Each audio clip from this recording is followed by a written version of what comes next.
Hello, ninjas and ninjas, and welcome to another episode of the Exposure Ninja Digital Marketing Podcast. This show is all about helping you to generate more leads and sales for your business through the internet. My name's Tim Cameron Kitchen. I host it. I'm the UK's best-selling digital marketing author, and I also run Exposure Ninja, which is a digital marketing agency. In this episode, I'm delighted to be joined by Laura Phillips. Now, Laura's here to tell us how we can productize our expertise, whether we're a coach or a consultant or you offer some kind of done-for-you service, and turn it into a digital product which you can sell online. So Laura runs membership sites, she has various digital products, she also has an in-person live event as well. But she didn't start out doing that stuff. She actually started out being a coach and being a consultant and helping people with their digital marketing. But she decided that actually, because there was so much client stuff going on and she was very busy and didn't have much time, and she also wanted to expand the number of people that she could help, actually it made a lot more sense to productize her offering. So I hope you get a lot of value from this interview. She really takes us behind the scenes of her business and shows us a whole bunch of different ways that we can be using these same strategies in our businesses, pretty much whatever we're offering, as long as there's an expertise component involved. So without further ado, enjoy the show.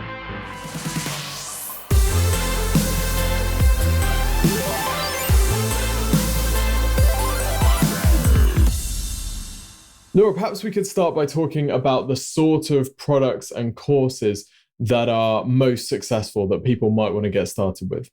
So the niche products, perhaps they are, 2 to 3 hours long, something really easy to create. Those are the ones that are most popular. And so you can really start off just by looking at the skills that you've got. Can you turn a skill that you've got into a product? Is there a part of your service that you offer, perhaps that you hate doing? Perhaps you want to try and get something off your plate, which is actually another really good thing to do. I wanted to get email marketing services out of my agency. I didn't want to do it. And so one of the first things I created was an email marketing course that we gave to our clients for them to actually use as a value add. It wasn't even that we were trying to make money. We were just trying to get this service off our plates.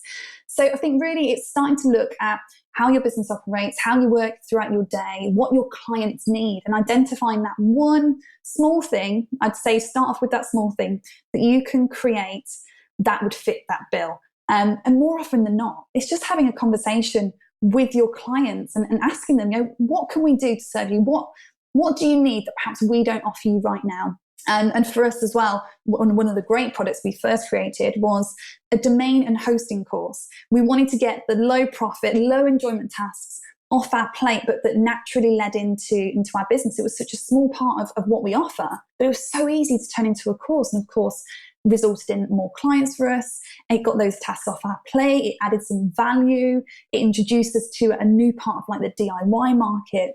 And so this was really just that very short first burst of what we did as a service that we just simply splintered off and turned it into a 2-hour course and just turned it into some videos and a couple of worksheets, which was so simple. That's really interesting. So you're not just teaching your core service, you're teaching the stuff that you want to be able to offer but can't at this point, or you can't offer it profitably, or it's like background stuff that they need to know but you can't do. That's really interesting. Absolutely. And as part of your wider your client acquisition strategy anyway, what is that thing that makes sense? And for us, like domain and hosting, we knew that if someone was looking for domain and hosting, if they were going to go through a DIY course, that could be something else. We could teach them how to build a WordPress website.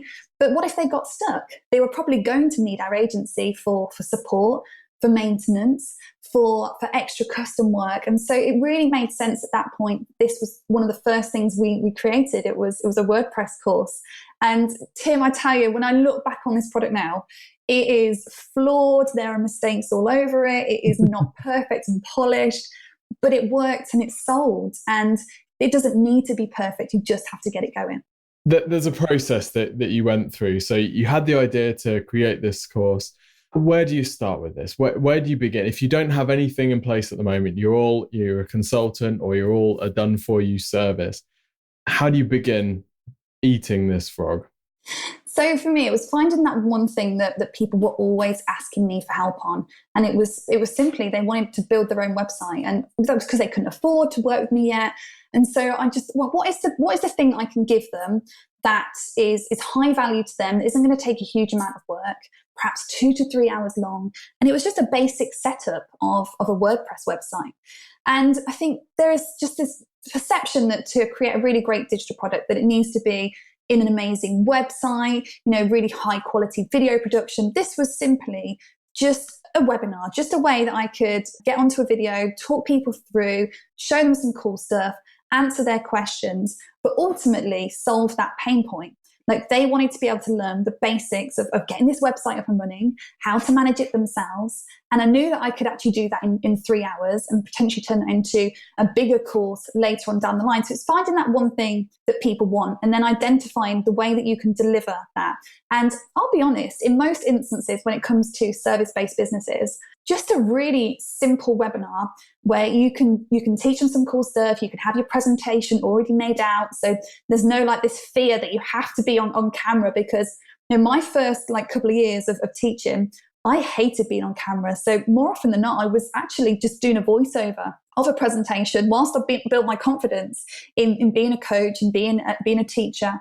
And then doing some Q&A at the end. So you're just making sure that it does actually solve the problem. You're adding a lot of value, but not having to create this big 30 module beast of a course just to fix that very small pain point that they've got. So I think finding that product is the best place to start. Having those conversations with your client, kind of identifying what is the easiest way that I can create this. And actually that first product that you're going to create is never going to be your final product. It is always going to be this beta. So I think that's the way that you view it. You view it as being like this test of does this work? And I think you have to be prepared for the first time that you do it. It's not going to be perfect, and that is fine. I think you and I both know in marketing, things don't have to be perfect for you to get results from. And that is definitely the case with digital products. You get it out there in the easiest form that you can right now. And I think webinars, recording some quick videos and uploading them to YouTube is a super simple way of doing that. And then just building from there and taking that feedback, those iterations, improving the product. And if you don't spend too much time on your first one and your product completely flops, you've lost nothing. You've lost a little bit of time. But if you spend 12 months trying to craft this huge course and it's not what your market wants, you've lost a lot of time there. This is very true. I'm wondering if one of the objections that people might have is that they'll go on YouTube, they'll type in whatever it is. So, how to build a WordPress website or whatever. And they'll see a bunch of content that's out there free of charge. And they'll think, yeah, but I can't really do that for my thing because there's already information out there. So how do you get over that? Is there room for everyone? Is there, room for paid options as well as the free options? Absolutely. And I think this is the whole thing of brand building. People want to buy from people that they know and trust. And so a lot of this is about you building your reputation as someone who guides people through a process and building that trust. And so I definitely had those fears. I was moving from consulting to coaching. I wasn't a coach. I wanted to try this.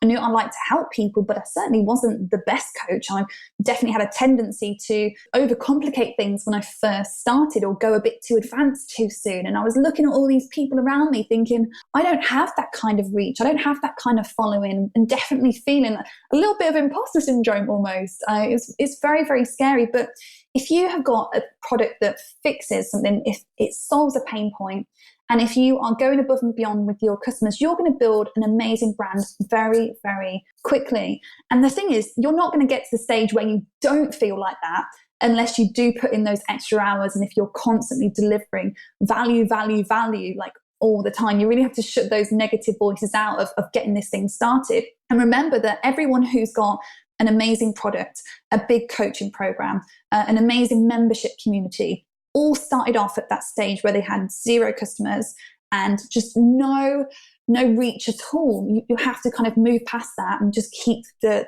content creation process going, keep finding new products to create, new ideas to try, and always putting your customer at the front. And when you do that, things will naturally grow very quickly anyway, but you've just got to shut those voices out and just go for it. And remember, we all start from 0. This is true. And I think one of the, the whole thing about there being enough free information out there already to help your customers. Yeah, there is, but they still don't have they still don't have the result that they need. So with your email marketing course, they still weren't doing email marketing. There's plenty of information out there, but they still weren't doing it. So it's not because of a lack of information, it's because of a lack of information delivered by someone that they like and trust, which ties back to your brand building thing. And the fact that you're building this kind of relationship with them means that they're going to trust your stuff way more than the other stuff that's free out there. So you're really not competing against all that stuff. You've got your own thing going on, haven't you? Absolutely. And I think that's all part of building your community. And I don't know if you've read the 1000 True Fans blog by Kevin Kelly. And, he talks about in this article he wrote, I think it's about like 10 years old, it has to be by now, an amazing piece of content. He's saying, you don't need to have 1 million followers or 1 million customers to have a hugely successful business. And so if you can just focus on delivering in a huge way to 1000 true fans, that's what his claim is, that you need 1000 true fans to build an amazing business. When you focus on that, when you focus on your segment of the market, and I use the word niche loosely because I didn't really have a niche when I first kind of started out. I wanted to serve business owners, but I was naturally attracting the kind of business owner who I would become friends with because I had a brand that was about being honest and authentic, and naturally attracted people who were the kind of people I'd be friends with in real life. And so building this little kind of family and community and building that trust, it's not as difficult as you think when you are just you in business. You have to be yourself and just put your customers first and focus on over delivering to that really small. For me, I call them my business family. That's what they call themselves. They come up with this hashtag in my community called the Savvy Family, because it is like a business family. And so I focus on serving that community and that really small community. And I've built an amazing business that can now be scaled because I understand what they need. And so you don't have to have 1 million followers online to do it. You don't have to have the kind of reach that perhaps some of the huge players in our industry have to have a successful business. You can really start off small. And when you're building something around like true fans, they're going to buy all your products. They're going to come to your events. They're going to sign up for all your virtual workshops and coaching programs and be a long-term member of your community because they've built that relationship with you. And you start to get these true fans quite early on, don't you? As soon as you start putting stuff up, you'll notice that it's the same people who are liking and sharing. And then when you release stuff to sell, it's those people who are buying. I remember my very first product that I created was a course when I was a professional drummer, and I'd never done there was nothing out there like this. I was basically teaching people to record online, and I put together the sales thing. I built this massive course. I did it the other way around. I actually filmed 12 DVDs of content before I'd even assessed if there was a market for this, which is just crazy. Luckily, it turned out that there was, but throughout the process of building the audience for that, I noticed it was the same few people who kept coming up and again. And then they join the member site, and then they pay for the consultancy, and then they're the ones that succeed. So in any kind of audience, doesn't matter how big it is, you get these kind of super fans, don't you? And you'll start to pick those up as soon as you start building your audience, even if you're relatively small. Absolutely. And so when you focus on those people, their specific pain points or their desires, and you build your products around them, you're naturally going to attract more people far easier. I mean, your cost per acquisition is going to be a lot lower anyway, because you're really working from word of mouth again. And so this whole idea that you have to have all these sales funnels in place, it's just not the case. You just need somewhere where you can build that community. For me, it was a free Facebook group that I moved then into a paid group, and just being able to deliver value into that group and listen to what they need. That's the most important thing that you need to do. And so, to people who are listening, one book that really helped me, and this is a mentor of mine, Ryan Levesque, his book, The Ask Method, is how I identified the big course that is one of my core offerings. It's called the Fully Booked Blueprint, my 12-week program. I created that course off the back of using Ryan's methodology, which is about identifying different buckets within your market and what those different groups of people need. That was how I come up with that big idea from my course. And it was just from asking questions and listening to what they need and creating that product around them. It's actually Seth Godin, isn't it, that says, don't find customers for your products, find products for your customers. And that is the right way to go about it. It's finding the product that they need. That's such a good point. Such a good point. So you mentioned there that you started off building your audience with that free Facebook group, which you then turned into a paid group. So this is going to be something that people who are listening can get started with quite quickly. How did you initially start building that Facebook group, and what was the remit? So this first Facebook group is called Smart, Savvy and Switched On. It was a business support group. It was a community where I wanted to help people. And it was born out of a frustration originally that I could see a lot of people in other business groups getting bad advice. And you can't compete in other people's groups. If they're getting bad advice, but they're getting it from a leader, they're not going to listen to you. So I thought, well, I want to help people, so I'm just going to create this free group. And so I added some friends in there, told people this is about growing your business. I'm going to be in here answering all your questions about digital marketing and business growth. It's a place for you to network and just create a really great community.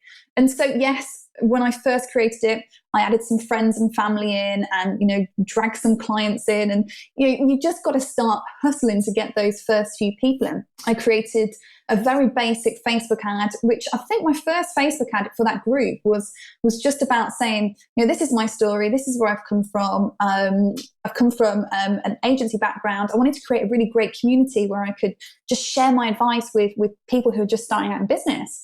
And that quickly grew from 0 to 2,000 people in the space of about 14 months. And so it did grow quickly. But I started to monetize that group within the first 3 months. And my first product, as I said, was that WordPress course, because people were coming to me saying, oh, you're great. We really like what you teach. Can I work with you? I'd tell them the price for a website. And they're like, oh, I can't afford that. And realizing that I could still help those people with a course. And so that first course was just a £49 webinar that they signed up for. And I decided then to start to create some more. So I did them in email marketing. Before I knew it, I had 8 courses. And so the next natural thing was to create a membership academy. But the thing I noticed with my free group was it got me to a certain point in business. And then I realized that my efforts were becoming more diluted. And so I had 2,000 members, and you can't have that same kind of impact that you have when you've got like 200 people in your group.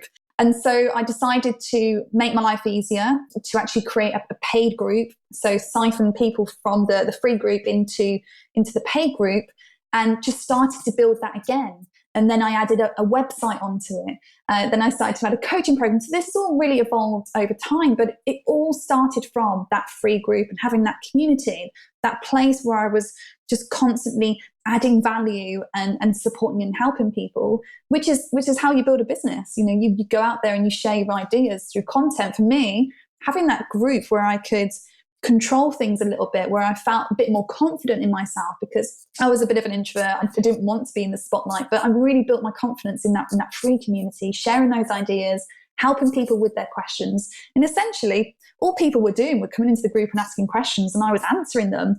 It wasn't anything crazy. I certainly wasn't doing Facebook Live at the time. I wasn't doing any kind of coaching calls in there. I just did the occasional kind of paid product, which was the paid courses, and just building it from there. That's awesome. And something that pretty much anybody who's listening can get started with right now. Absolutely. Borrow your friends and family, create a little Facebook ad. And yes, okay, your costs when you're first starting that to get people in there are going to be a little bit more expensive until you start to dial in the messaging of what this is all about and what value people get. But once you start delivering value into a community like that, the word is going to spread and people are going to bring other people in. So it can quickly grow. I mean, as I said, 0 to 2,000 members in 14 months.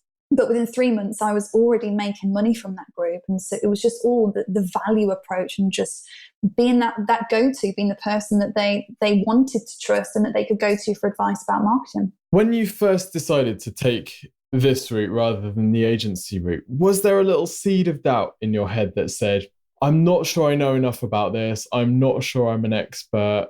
Did you have to kind of push yourself through? And if you did, how did you think about that? How did you do that? I think for me, the definition of an expert is kind of flawed, or our perception of what an expert is. And so I always talk about this with my own communities, that the definition of an expert witness in court is someone who knows more than anyone else in the room. Doesn't mean that you need to be the world's biggest expert on a particular thing. You just need to be able to help people that perhaps you know more than. So I was quite happy that, I didn't know as much as everyone else, perhaps in my industry. There was definitely some fears that people might figure me out, that I wasn't the expert that they thought I was. But what you've got to remember is that if you're delivering value, and even if you don't know the answer, if you know a way to get the answer, you're still showing value. So even if you've got no skills and experience, if you can become the collaborator, if you can collate information and be a curator as such, that is still adding value. So you don't even need to be an expert. You don't even need to be like even a tiny smidgen of an expert. You just have to have a purpose and why you're doing this, and just go above and beyond for people all the time. So yeah, for me, this whole like expert thing, particularly in the marketing industry, is flawed. One thing that I definitely learned with my coaching practice, with becoming a teacher, you become far better practitioner within marketing when you learn how to teach, because you're learning things from a different perspective. So when I'm learning new things in business and in marketing, I'm always thinking like, how would I teach this to someone else? And you learn it from a different perspective. And so I think you become a lot better. You become an expert a lot quicker by teaching, by coaching, and by sharing your skills and expertise with us. So it's actually a great way to shortcut that whole kind of that journey to becoming an expert. And I hate that word, I really do, because I think we've all got value to add, and we've all got the ability to curate and collaborate and create a great little community, even if we don't feel like we've got as much skills as other people. I think you made a really good point earlier when you said that you realized that your skill was taking marketing and simplifying it into concepts that anybody could follow. I think that's really important, because you're adding value to your community, not just because you know more about marketing than everyone else, because actually the knowledge is all kind of out there. Really, the value that you're adding is about making it something really actionable that anybody can do, isn't it? So people are a bit worried about, oh, there's people in my area that know more about me. Like when I wrote my first SEO book, there's people who know way more about SEO than me, but I was good at explaining it to someone who'd never done it before, who was like my mum or a tradesman or whatever. And actually, there are different ways to add value that aren't just purely the information that you're sharing, aren't there? Absolutely. And within my market, I work with a lot of business owners who are just starting out. And so I always feel like one of my superpowers in business as such is helping people to believe in themselves before they believe in themselves. And so it's giving them the tools, it's giving them the strategies, and giving them a bit more confidence in themselves. Because when they've got those things, they can go ahead and do all those things in marketing. I love to introduce them to the people who have taught me. I've been mentored by some incredible people in business. And so I don't try and pass off their knowledge as mine. I don't need to, because I've built the relationship with my tribe. I can send them to all these people who I've learned AdWords from, Facebook from. I don't need to be the expert, because it's not about that. It's about how you present information. It's how you give people skills. It's how you give them the belief in themselves. That's what keeps people coming back for more products. It's not that you are the world's biggest expert. You just don't need to be. You just need to be someone who actually cares about your customers. That's what's going to win the business in the end. It's not about your skills and expertise. So you've got your membership now, and you've got your various digital products. How do you decide what to focus on next? The membership kind of keeps going, and you keep putting people back in. You've got your product launches, which you do a few times a year. How do you know which, where you're going to focus your time? What's coming next for Laura? I think definitely listen to what your audience is saying. So I work mainly with consultants, coaches, and creatives. And a lot of them are seeing such huge opportunity in the e-learning niche with digital products. And so they all want to start moving away from that. And there's never been a better time to do it. So for me, actually, moving away from being the kind of client acquisition person to helping people increase their profitability in their business through digital products. And so really just trying to keep ahead of what they're looking for. So although they're maybe not thinking about creating that digital product right now, they're probably going to in about a year from now. So just listening to what they're saying, listening to those frustrations they've got. They're talking about they don't have time. Well, how can I help them get time back? And so I'm trying to niche down some of my products, some of my coaching programs, certainly, and make my membership site more niched and more around increasing profits, creating new digital products, and definitely niching down what I do. When I started, Tim, I didn't have a niche. I was working with small business owners. They all wanted digital marketing expertise, but that's not really how the market is going for me. Coaches, consultants, and creatives, they all want to have a little bit more freedom. They want more profitability. And so I'm starting to kind of build that niche a little bit better now, and move away from just being the kind of client acquisition person, because people want more, and you can have more. And there's never been a better time. There's never been better tools, never been more opportunity to actually move away from that. So listening to what people want and creating more niche products around that, and definitely kind of dialing down my own marketing message in terms of my membership community. That's really, really interesting. I guess a lot of people would think that it might go the other way. So you'd start niche and then go broader, but actually you're finding that you're starting fairly broad and then narrowing down your focus. Absolutely. So when I first started out, there's always this strong focus on this perception that you need to find your niche. We hear it all the time, don't we? And I just didn't have that when I first started. I was building websites. People would come to me based on my style, not necessarily based on the fact I worked in a particular niche. And so I found when I was creating content and I started my business community, I had all different kinds of people. I had e-commerce businesses, coaches, creatives, consultants, other marketers. And so I didn't have a niche, but I knew that I needed to start to niche down. And so it was just trying to find the one that actually fit the best with my skill set. So I think if you have a broad skill set, it's a lot easier to niche down your audience to begin with. But don't be afraid to niche down. I think we can feel like sometimes if we niche down, if we narrow our focus, that we start to exclude people. But there's so much more opportunity in the niches. You've only got to look at websites like Udemy to see like the most obscure niches that people work in and create courses in. There's some crazy things in there, because like the internet has just opened up the whole world. You don't have to go local anymore. And so I didn't have a niche. I knew I wanted to, but I've let that evolve very organically over time. I've listened to my customers, what they need, how they see like their market is changing, the kind of things that they want to do in the future, and really just building my business around that. It might even change again in 2 years, 5 years, 10 years. You just don't know. But I think as long as you're listening to your customers, you're always going to be able to foresee those changes and then just change what you're doing just to fit that, or, you know what, completely pivot. Who knows what I'm going to be doing in 5 years from now? It goes back to what you're saying with the Seth Godin quote, doesn't it? Design the product for your customers, or find a product to sell your customers, because you are so in touch with your customers through Facebook and I guess through the coaching calls and webinars that you do. They start to tell you what they want to buy. Absolutely. And, definitely the last 2 times I've launched my coaching program, most people who joined the first time round were joining because they wanted to get off the cash flow roller coaster.